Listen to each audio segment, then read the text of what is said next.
প্রায়শই যখন আমরা কোনো মহিলার টিভিএস করি অথবা ইএমএইচ নামক একটা রক্তের পরীক্ষা করে দেখি যখন ওনার ডিম্বাশয় ডিমের রিজার্ভটা কমে গিয়েছে, তখন আমরা যখন মহিলাদেরকে বলি যে আপনার মা হওয়ার সম্ভাবনা কিছুটা কম আছে, তখন মহিলারা আমাদের প্রথমে যে কথা বলে সেটা হচ্ছে যে এমন কোনো মেডিসিন দেন যেটা খেয়ে আমার ডিমের রিজার্ভটা বাড়বে।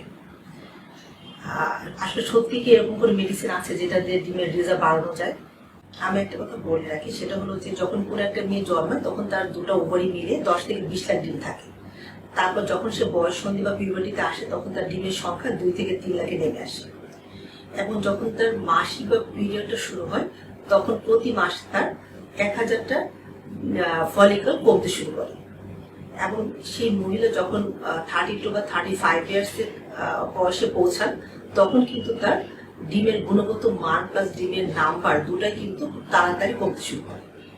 এবং কিছু কিছু মহিলার দেখা যায় যদি ডিম্বাশয়ে ওনাদের কোনো অপারেশন হয়ে থাকে অথবা ওনার ডিম্বাশয়ে কোনো সিস্ট থাকে অথবা ডিম্বাশয়ে যদি চকলেট সিস্ট নামক এক ধরনের ডিজিজ থাকে অথবা কারো কারো দেখা যায় জেনেটিক কোনো কারণে ওনাদের বয়সের আগেই ওনাদের ডিম্বাণুর সংখ্যাটা কম থাকে।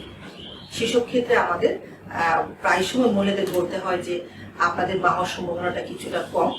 সেক্ষেত্রে কিন্তু আমাদের প্রায় কথাটা শুনতে হয় যে তাহলে কোন মেডিসিন দিয়ে ওনাদের ডিম্বাণুর সংখ্যা বাড়ানো যায়।